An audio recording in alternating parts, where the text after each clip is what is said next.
नमस्कार दोस्तों, स्वागत है आपका वीके ट्रिक्स क्लासेज में।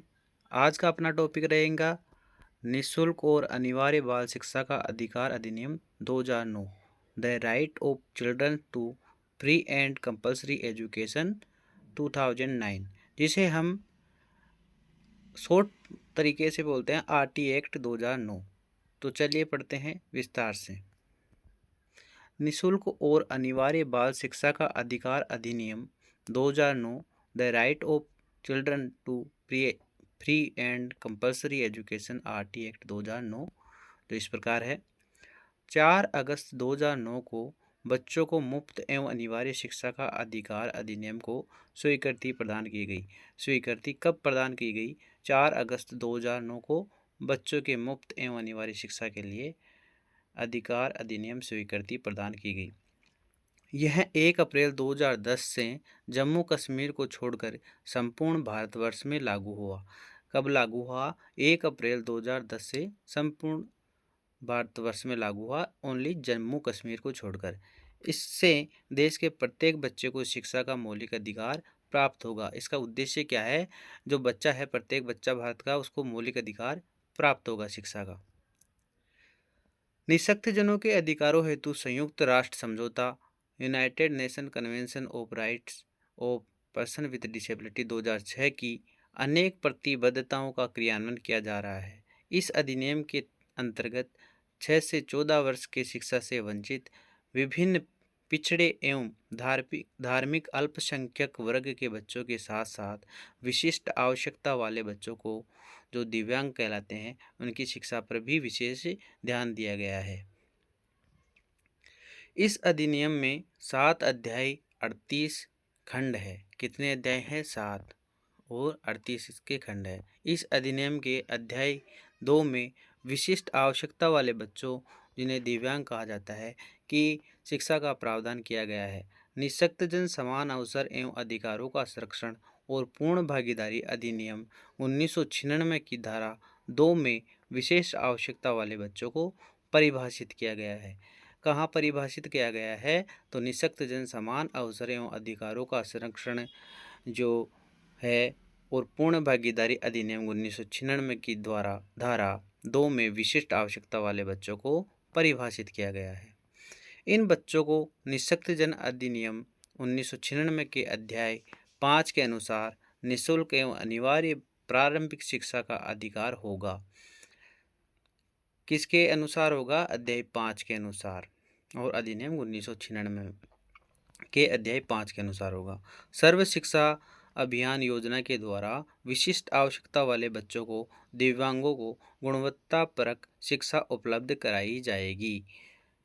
ये क्या होगा? इसके द्वारा आरटी के द्वारा जो भी विशिष्ट आवश्यकता वाले बच्चे हैं, दिव्यांग बच्चे हैं, उनको गुणवत्तापूर्वक शिक्षा उपलब्ध कराई जाएगी।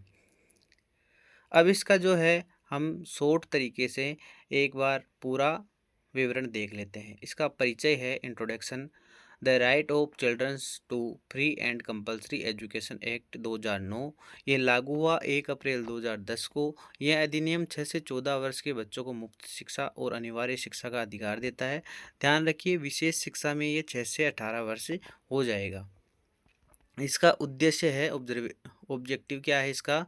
सभी बच्चों को शिक्षा का अधिकार देना, शिक्षा में समान अवसर देना और ड्रॉप आउट कम करना। जैसे विद्यालय छोड़ के जाने वाले बच्चे या बीच में ही जो विद्यालय छोड़ देते हैं या फेल हो जाते हैं, उन बच्चों को कम करना। समावेशी इंक्लूसिव एजुकेशन को बढ़ावा देना, जहाँ सब बच्चे एक जगह एक छत के नीचे पढ़ सकें। आयु जो है, इसमें एज लिमिट 6 से 14 वर्ष के सभी बच्चे आएंगे, लेकिन विशेष बालकों के लिए 6 से 18 वर्ष का प्रावधान है। इसमें प्रमुख प्रावधान है, निःशुल्क शिक्षा, कोई फीस नहीं ली जाएगी, किताबें, यूनिफॉर्म आदि सरकार देगी।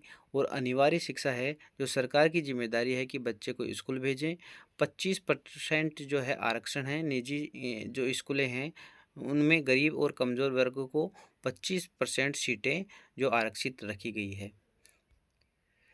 पड़ोस का स्कूल, जैसे बच्चों को नज़दीक स्कूल में प्रवेश होगा। नो डिटेंशन पॉलिसी है, कक्षा 8 तक फेल नहीं किया जाएगा बच्चे को। लेकिन अब इसमें कुछ संशोधन हुआ है। राज्य सरकार के ऊपर है कि बच्चा अगर 5वीं और 8वीं में अगर फेल होता है तो उनको कुछ टाइम के लिए मौका दिया जाएगा, और उसमें भी अगर वो फेल होते हैं तो उनको रोका भी जा सकता है। कैपिटेशन फीस नहीं ली जाएगी, और जो स्क्रीनिंग टेस्ट है, जो प्रवेश के लिए जो टेस्ट होता है वो बंद है। प्रवेश के लिए कोई भी टेस्ट नहीं होगा, और डोनेशन जो भी है वो नहीं लिया जाएगा। शिक्षक से जुड़े प्रावधान क्या है वो देखते हैं। योग्य शिक्षक होना चाहिए। पुपिल टीचर आरटीओ जो है पीटीआर मेंशन किया जाएगा। टीचर्स को नॉन एकेडमिक वर्क में ज़्यादा नहीं लगाया जाएगा। जैसे पहले पल्स पोलियो इत्यादि में लगाया जाता था, वो अब नहीं लगाया जाएगा। छठा है स्कूल से जुड़े नियम, जो कि है बुनियादी सुविधाएं ज़रूरी है। बुनियादी सुविधाएं कौन कौन सी है? जैसे स्कूल में टॉयलेट, ड्रिंकिंग वाटर, जो पानी पीने का वाटर होता है वो, और टॉयलेट जो बालिकाएं और बालक होते हैं उनके लिए अलग अलग जो है शौचालय की सुविधाएं होगी। और रिकॉग्निशन ज़रूरी है। नियम न मानने पर स्कूल बंद हो सकती है। ये जो अगर नियम नहीं मानेंगे तो स्कूल को बंद भी किया जा सकता है। एसएमसी स्कूल मैनेजमेंट कमेटी, जो ये एसएमसी की फुल फॉर्म भी पूछ सकते हैं कि एसएमसी की फुल फॉर्म क्या है। तो स्कूल मैनेजमेंट कमेटी है। इसमें 75% सदस्य कौन होंगे? अभिभावक होंगे। जो बच्चे पढ़ रहे हैं उनके माता पिता हो सकते हैं। स्कूल के विकास की जिम्मेदारी इन्हीं की होगी। इन्हीं की राय से या मीटिंग से स्कूल में जो भी विकास करेंगे उनको इनकी राय से लिया किया जाएगा। फिर नेक्स्ट है 8वां, बच्चों के अधिकार। सम्मानजनक व्यवहार किया जाएगा बच्चों के साथ। कॉर्पोरल पनिशमेंट, मारपीट जैसे प्रतिबंध है। ये प्रतिबंध है धारा 17 में आता है। बिना भेदभाव शिक्षा दी जाएगी। इसमें जात पात इत्यादि के नाम पर जो भेदभाव होता है उनमें जो भी भेदभाव है उनको नहीं किया जाएगा। इसी प्रकार हम RT 2009 को एक विस्तार और शॉर्ट तरीके से पढ़े हैं। अगर वीडियो पसंद आए तो लाइक, शेयर और सब्सक्राइब कीजिए, और बने रहिए वीके ट्रिक्स क्लासेज में। Thank you for watching.